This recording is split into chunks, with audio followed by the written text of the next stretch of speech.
You're still watching the conversation right here on Lagos television. Before that break, we did say that we'll be celebrating one woman who sacrificed her life for the enthronement of democracy in Nigeria. Hardly can I ever forget that fairest election that we had in Nigeria in 1993, which was won by late Chief Abiola. Unfortunately, the election was annulled. And then we had the option A4 style of voting that time, wherein people will queue behind their candidates. And it was so transparent and, of course, free and fair. Unfortunately, that election again was annulled by the military regime of Ibrahim Babangida, and of course that created a lot of chaos, riots in the country, and some people lost their lives simply because they want to ensure that we have democracy in the country. Unfortunately, wife of the acclaimed winner of the June 12, 1993 presidential election, Kudirat Abiola,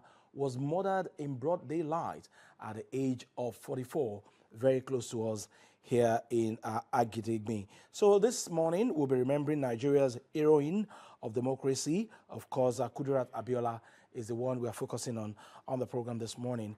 And we have one of those who actually participated fully before, during, and after that election, and also struggled for the enthronement of democracy in the studio right here with us in the studio of LTV. We have Comrade Debo Adeniran, convener, Kako, with us in the studio. And hopefully, Titi Lokwe Akosa, Executive Director, Center for 21st Century Issues, might also join us for this discussion. It's a pleasure to have you. It's my pleasure. Thank you. Okay, so without yesterday, we cannot have today. Sure. And I'm a very good student of history. I'm sure that you were not really a young man when that incident happened on June 4, when Kudirat Abiola was killed very close to us here. So tell us or paint us the picture of what actually happened in Lagos that day and how civil society organizations like yours reacted to the death of Kudirat Abiola, wife of the acclaimed winner of June 12, 1993 presidential election. Well, I'm not sure that I was not a young man. I was just 36 then. Okay. And I was the secretary of this Committee for the Defense of Human Rights. Of course, we have started campaign for democracy by that time. And it struck us hard when we learned that she died, she was murdered. It wasn't long when Kudirat joined the struggle in the real sense of it. She was an innocent businesswoman before her husband dragged her into the murky waters of politics. And she dived into it because she had become the most senior wife of the business mogul, MK Abiola. Before then, she was the second wife. When Elijah Simbiat died, she became the first wife. And when the election came, she followed her husband to everywhere, and during the campaigns and all that. And when during the election itself, she was with MK Abiola, ensuring that all was well. And after Abiola was incarcerated, after the Ekpetedo Declaration of 1994, which was our fault anyway,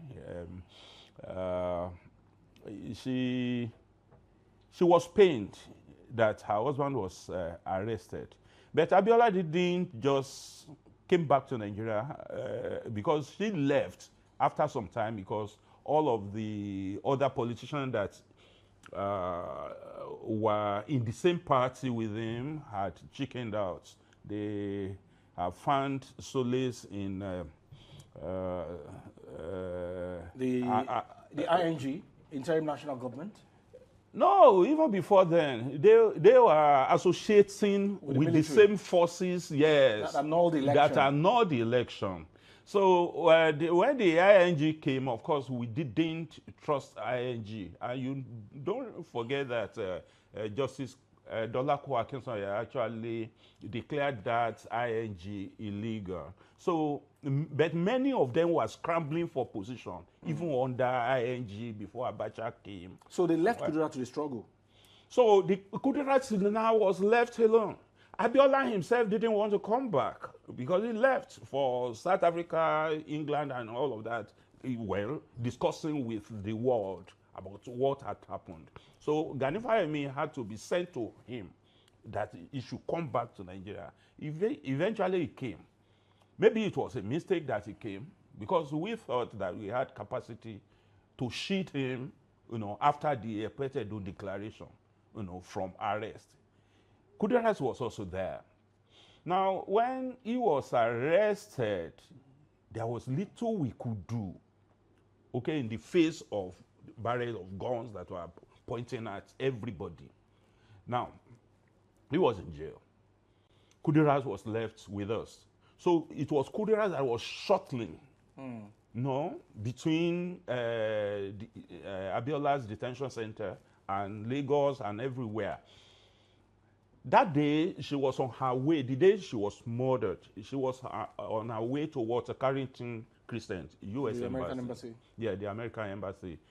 And, of course, Sergeant Rogers did what he had to do, taking instruction from Al-Mustafa, who was the CSO to the late Sani Abacha. You see, the most painful part of it, because I may not have any other opportunity of saying this, is that Lagos State government abandoned that case at the Supreme Court. For 9 years, there was service of the day for the hearing, and everything was just normal. The then Lagos State government didn't respond to it. That was how it was thrown out. Although the appellate court has already released almost Latif Sofolahon and a few others that were indicted in that case, because Sofolahon and Mustafa were actually condemned to death by the High Court. They went on appeal. The appellate court overturned it. So the Lagos State government appealed to the Supreme Court. After that, they just abandoned it. And that is the only reason why I can't forgive Lagos State government for allowing those murderers to walk away free. But then, be that as it may, the memory of Kudirat Abiola cannot be forgotten forever. Because when she threw her heart in the ring of activism, she did more than ordinary. She encouraged several female folks to come in, encouraged by Alaja Abibatu Magaji. Of blessed memory. Of blessed memory. That woman was enigmatic. That is, the Yaloja herself was very enigmatic and was urging Kudirat on, mobilize market men and market women to join the forces. And when there was sit at home, Abibatu Magaji ensured that no market opened. Apart from Nupeng, that ensured that there was no fuel for people to run their cars. Buses were not moving, there was no mole, there were no damn food. So sit at home was a success because of their intervention. During that period, a number of course, attacks kept on coming everywhere and all that. There were a number of murders. But then, when June 4 happened to us, it dampened the spirit of many of those who were not core activists. So it affected our struggle so badly to the extent that we are unable to gather people the way we used to. When Kudirat was alive? Yes. We couldn't do it the way, with the frenzy that we used to do it before Kudirat was murdered. So everybody became afraid that anything could happen. Then a number of other murders happened.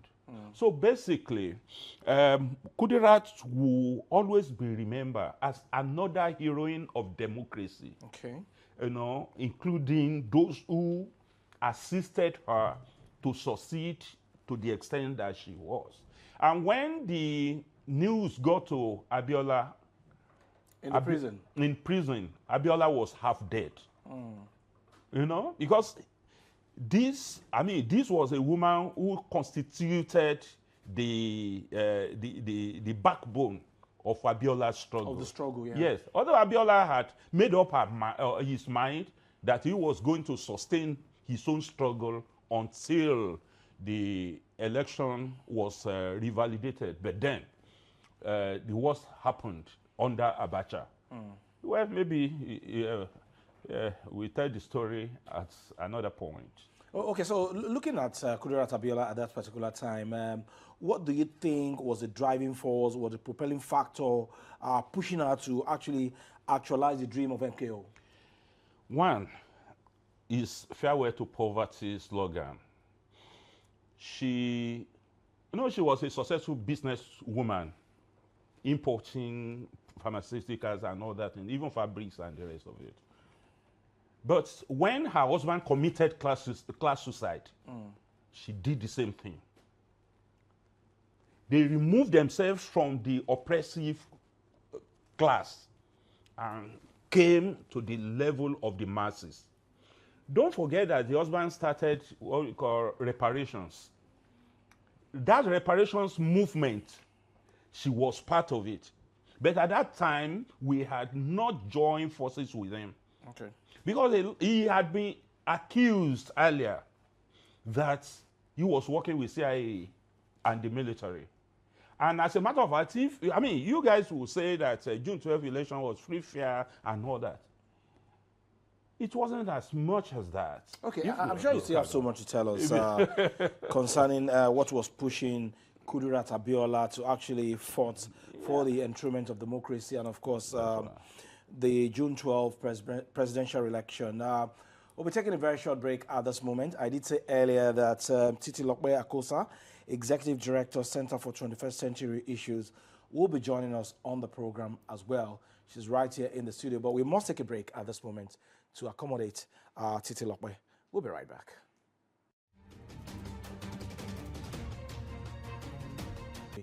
Issues, it's our pleasure to have you. Thank you for having me. Okay, I'm sure you would also like to share with us your own experience on June 4, that particular day when late Kudirat Abiola, wife of the attempted winner of June 12, 1993 presidential election, was murdered in Lagos here, very close to her. So where exactly were you, and what's your own account of the incident of that day? Yeah, I wasn't in Lagos that day, really. Okay. I was in Ibadan. So when I had the news, and I was like, how come? Why should she be killed just for supporting her husband? I was quite younger then, so I was like, what is this nonsense? We've been fighting for June 12 all over. Everybody has been on the street. We have joined everybody to do sit at home, so many things. When they call us out, we go out, and it's like the whole country was really supporting the June 12 movement. So, and we see Kudirat Abiola as one of the frontliners, and rightly so, because she's the wife of the acclaimed winner then, and of course, she happens to be the first wife then, because then Simbiat had gone. Yeah. So she had to take up that mantle. And we as women also see her very strong and very serious. So people follow, because I know that for every woman, if you see your husband fighting a cause, of course you have to follow the husband and fight the cause with him. And she did right by doing that. So we found it very terrible finding out that she was shot and she died, and nobody expected that would happen. But as it were, when it happened, of course, the agitation becomes stronger, becomes strengthened. People became more resolved to ensure that we actualize June 12. Oh, okay, so what then did you observe to be the driving force or the propelling factor pushing Kudirat Abiola to want to ensure that come rain or sun, June 12 must stay?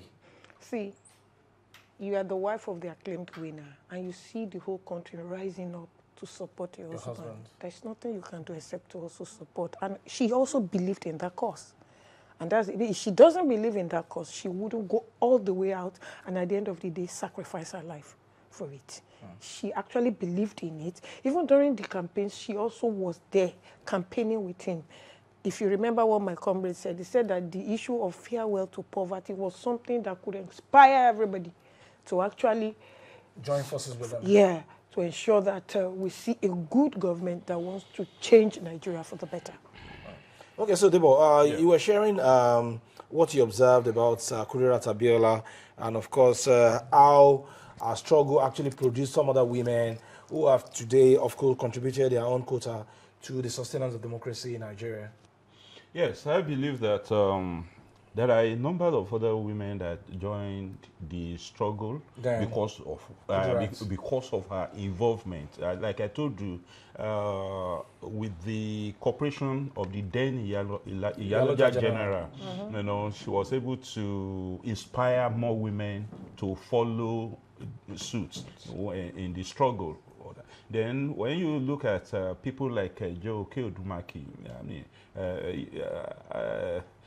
Titi Akosa, you know, she claimed she was young then. Well, maybe. maybe. Was I not young? There are several young students, activists that actually jump into the phrase that, okay, we should actualize the June 12th mandate. But I was going to tell you that the acclaimed, free, you know, fair, credible, all of the election wasn't quite so, by my own measure. Sometimes I'm against the flow, because if you look at every process that led to June 12th election was stage managed by Babangida.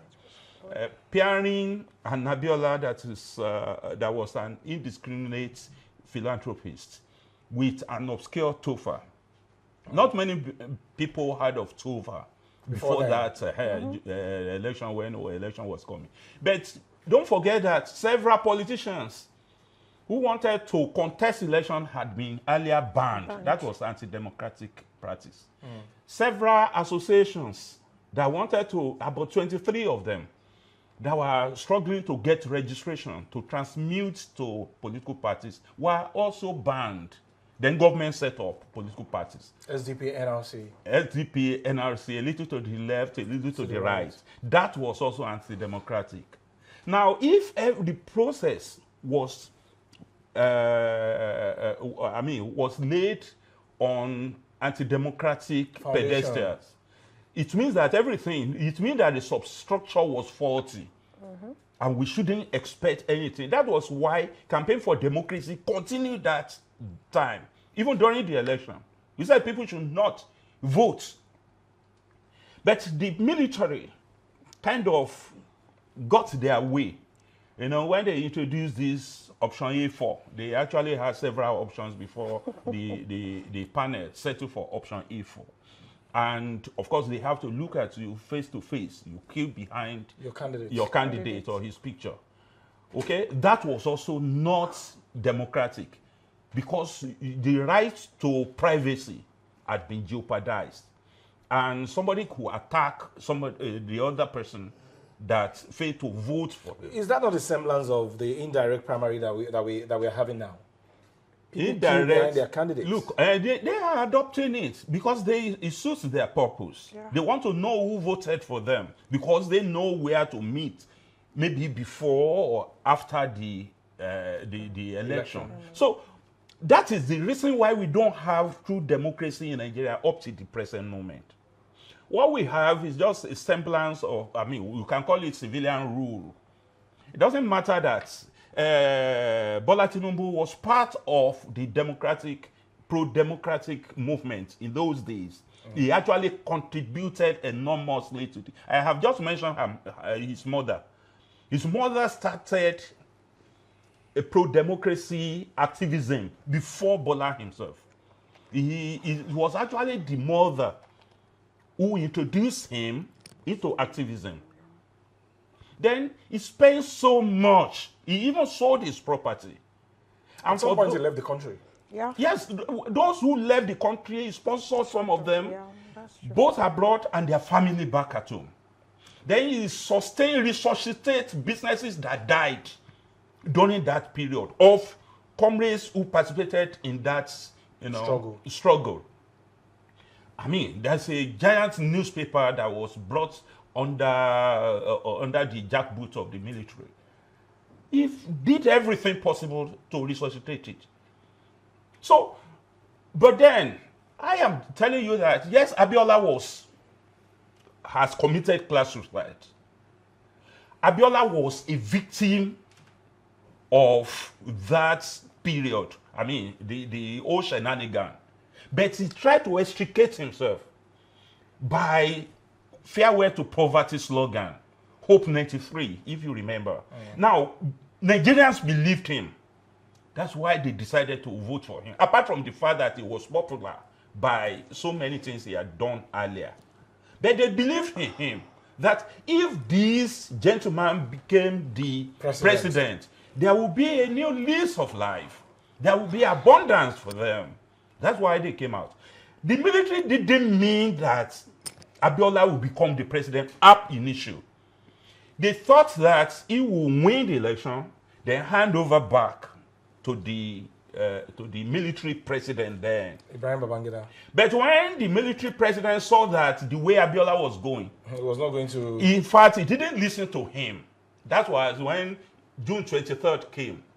He just issued a statement that the election had been. Okay, so looking back now, we have adopted June 12 as Democracy Day in Nigeria. Does that give you... does that give rest to the soul of the likes of Kudirat Abiola, Chief MK Abiola, that now June 12 has been recognized as democracy in Nigeria? Titi Lokwe. Honestly, I don't know how to answer that question. But the truth of the matter is that, yes, it's a good thing that we have June 12 as the true democracy day, as against the day May 29th. May 29th. Because if not for the struggles of the June 12, we wouldn't have backed May 29th. And that's a fact. But to say that people were happy for dying for what they fought for, honestly, nobody's happy to die. People want to see the result of what they did and to also enjoy it. And the unfortunate thing, I have to say this, and most of us who actually fought for democracy, we are not the one in power. A lot of us are not. And in fact, nobody else, in fact, between then and now, nobody is remembering anything. If I ask a young person what is June 12, he doesn't understand the significance of June 12. And the truth of the matter is that we need to bring it back to people's consciousness and memory. That this is what happened. This is why we are celebrating democracy. Isn't that why we are celebrating Kudirat Abiola yes, today? that's why we are celebrating. But how many people understand the history? How many people understand the story? How many people understood what we went through? The kinds of stress that we went through during those June 12 days. See, that's why when I see young people say, we want the military, I say, you will don't ever pray to see any military rule. You have never seen one before. One of the reasons why I don't really want to hear about military was because for years, I don't even understand what it means to vote. Yeah, I think I voted for the first time almost getting to the age of 30. And I was like, what is happening? So is this what it means to vote? And after voting, then somebody was saying, one man, one vote. See, how many years of democracy do we have now? I keep telling people, I'm not too sure that we really signed up for this kind of democracy we are seeing. I'm not too sure. Because the way they presented democracy to us, it was like if it was an El Dorado. But, well, we are all moving. We've all now seen that democracy has its own weaknesses too. Just hold your thoughts. We need to quickly go on a commercial break at this moment. When we come back, I will be winding up on this conversation around the sacrifice of Kudirat Abiola for the annulment of June 12, 1993 presidential election. Stay with us.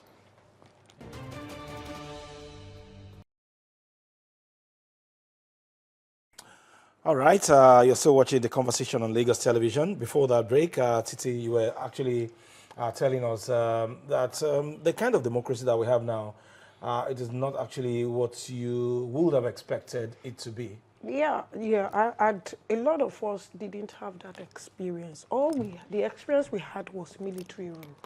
So by the time democracy came in, it was a new thing entirely. So some of the things we learned about democracy and then learning from the American democracy was that, of course, your vote will count. And when you go and vote, you understand. Nobody ever thought us that, in fact, I wouldn't say nobody ever imagined that if you need to have the numbers, there are so many sacrifices you must make to have the numbers. And when we talk about numbers, numbers is not only about good, serious-minded, responsible human beings. It also means all sorts of people who are within the confines of that country. We need to vote. So you, as a leader who wants to lead, they must go and appeal, even to the worst. You understand? And when people make mistakes, even when they are in that position, a lot of us who are purists will like, no, don't bring him back. But if the person you are talking to that you shouldn't bring back has a lot of followers behind him, how do you want it to stop him? Because it's a game of numbers. God bless you. So it is dawning on us. See, yes, we loved democracy, but the devil was in the details for us. And it is the devil that we are seeing. So we need to know how to tame that devil. But just as Christians, don't mind us. We always say God is in the details. So we pray that God will be in the details. Okay, Comrade Debo, beyond the recognition of June 12 as Democracy Day and the fact that the federal government also recognized MK Abiola as the winner of that election, what about Kudirat Abiola? Do you think the federal government had been fair enough to also recognize the sacrifice of this woman for the enthronement of democracy? Well, first I need to tell you that I told you the other time that I could have been, Liberal has been against the flow. That June 12 was declared Democracy Day wasn't good enough for me. I think it should have been MK Abiola Day. Okay. Okay, because there was no democracy that was on June 12. On June 12. 1993. No, it wasn't the genuine democracy that we but we cannot mention that June 12 without MKO. MKO, no! You see, if you mention MKO Abiola Day, you know that he was an historical person. It's an effigy of his personal, personified what democratic ethos should be because of the way he carried himself on. Although, maybe he would have declared, like Yaradua declared, that the process that brought him to the office was faulty because it was not democratic. But now that he had the power, he will make a difference. But he never had the power. He never had the power. That is the thing. So that the memory of his interest in it, his sacrifices on it, just like we have, was it John F. Kennedy Day or whatever, in the U.S., that would have been what will be adequate to immortalize both Abiola and Kudirat Abiola. Kudirat has been also recognized as heroine of democracy. Everywhere. And of course, the federal government has recognized that too, in a way. But not every heroes and heroines of democracy will be at the forefront of recognition. So some have to be chosen. There are several other people. Anthony Nahori was there. One is there. Abraham Ademosoya. Bobola Ige. Several of them. Amos Akingba is still alive. Several of them who were the key Nadeko elements. Bolaji Akeyemi, many of them. Then you look at those in the media, Bagada Kato, several, Chimaubani, several that have. So not everybody will be. But Kudirat Abiola was the symbol of that struggle. Yeah. So Kudirat can also be further immortalized. Maybe by naming another monument, after her. A prominent monument after her. Like Women Development Center that was renamed wrongly in Abuja could have been renamed after Kudirat Abiola. Okay? Then another massive edifice could have been built, even deliberately built to immortalize Kudirat Abiola because she made enormous contributions to the mobilization of women into politics.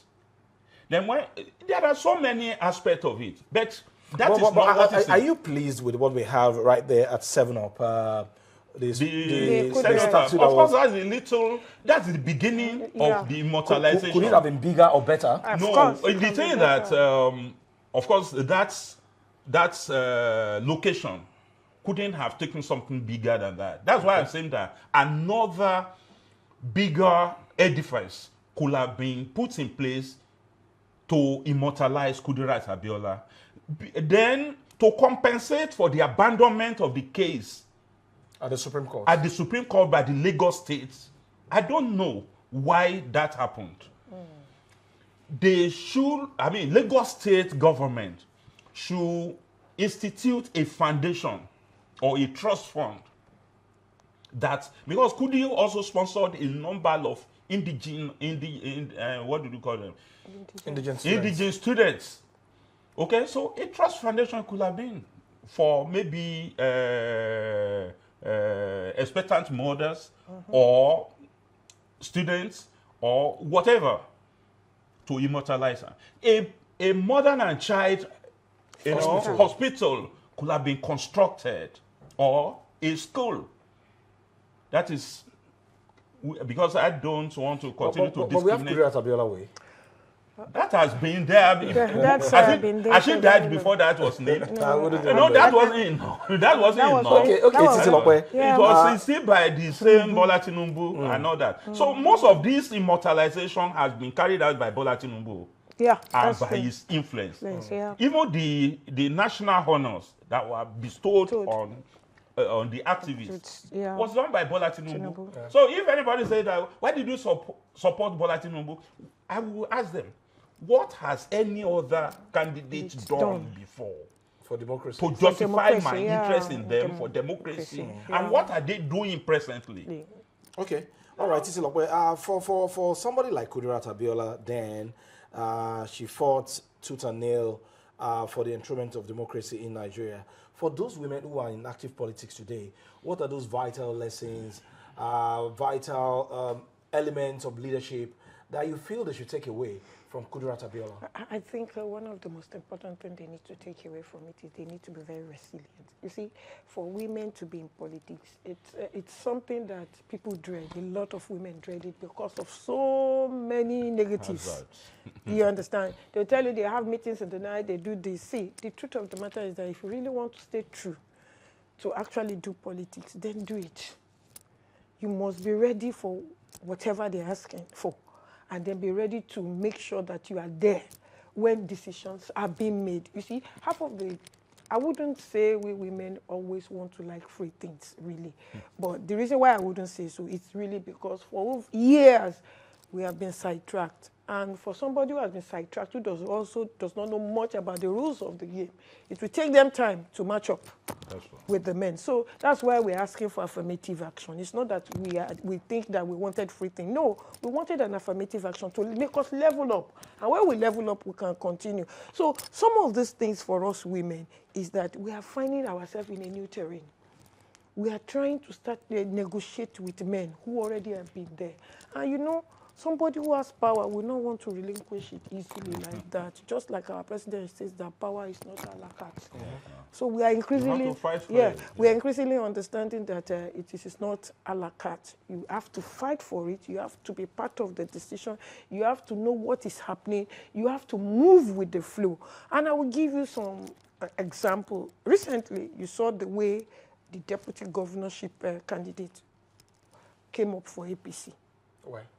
I say you saw the process that led to it. Okay. We also saw the process between Barakat and Desmond Elliott. Those two processes produced two women. And I was talking to some of my female activists. We have a WhatsApp platform. And I keep telling them, I say, see, if you don't have solution to what is on the ground, then what is the reality on the ground that you have to deal with? One of the reality on the ground is that we have godfathers and godmothers who can handhold you. That's right. And put you there. We saw the way they handheld Senator James and Barakat. Now, no, we saw it. Let us not deceive ourselves. But today, it is benefiting women. And I asked myself, I was asking them on that platform, can we do those negotiations for most of our women? They said, no, that's not the way. We don't want to endorse what they call godmothers and godfathers. I said, then, you know why? Because you know why I'm saying this. See, in everywhere that I've gone to, I have to say this, and I'm dead serious about it. Anywhere I've gone to, I see gatekeepers. And let me tell you one thing about gatekeepers. You can't do shortcut that they will not see you and pass through. Yeah. They must give you access. They will make sure you are accountable to them. That's right. And all those people who are crying, no, we don't want godmothers. See, is it because we call it godmothers and godfathers? In some places, they are gatekeepers. They are mentors, actually. At times, they are mentors. It depends on the way you look at them. And anywhere you are, if you don't have a mentor, you see, nobody will even respect you. Okay, so what are the lessons for Nigerian women? So lessons for Nigerian women is that, one, always be part of the movement and the flow. If you are not part of it, you may not get anything. Then two, when you know you are part of it, what are the rules of the game? Understand the rules of the game. Of course, some of the rules are not okay, but it is only when you continue to push that you can change. If you don't push, you can't change. You have to be very, very resilient. No matter what they do to you, stand gidigba. I'm not leaving this place. Okay, it's not being my favor today. It could be my favor tomorrow. You understand? And that's how you build a movement. That's how you build an institution. Because wherever you go in this world, wherever you find yourself, things can never align your way 100%. Definitely. So, but if it aligns your way 60, 70%, then you're good to go. And we women must understand that way. And then we must flow with it. And then we must learn to negotiate power with men. Okay. You have to. Nobody will give it to you free of charge. But by the time you start negotiating, you know, there are some things you say, okay, let's give them this area. Let us also make this area. Okay, this is the way it is. Let us go by it. And then, then everybody will be happy. But if all the time you go there and you want to fight, and you want to insist because I'm a woman, I must do this, I must do that. No, there's nothing wrong with that, though. But what is wrong with that is that you will never get to where you are going to. All right, that's a fine place to end this conversation on the remembrance of Kudirat Abiola, wife of the late acclaimed winner of June 12, 1993 presidential election, sacrificed her contributions for the enthronement of democracy in Nigeria. And of course, to Tolulope challenge Nigerian women to struggle for power.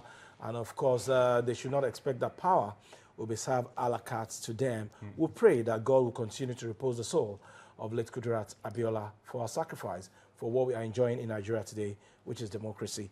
We must thank you very much, Comrade Debo Adeniran, Convener Kakol, for your time on the show today, as well as Titi Lokwe Akosa, Executive Director, Center for 21st Century Issues. We thank you very much. Don't forget that I'm the president of Committee for the Defense of Human Rights, CDHR. That's all right. Okay, that's the first leg of our conversation. We'll take a very quick break now. When we come back, you'll be having another conversation entirely with Joy. Do stay with us. The views expressed on this program do not represent that of the producer, management of Lagos Television, or the Lagos State Government. They remain the perspectives of those expressing them. Thank you for staying with Lagos Television.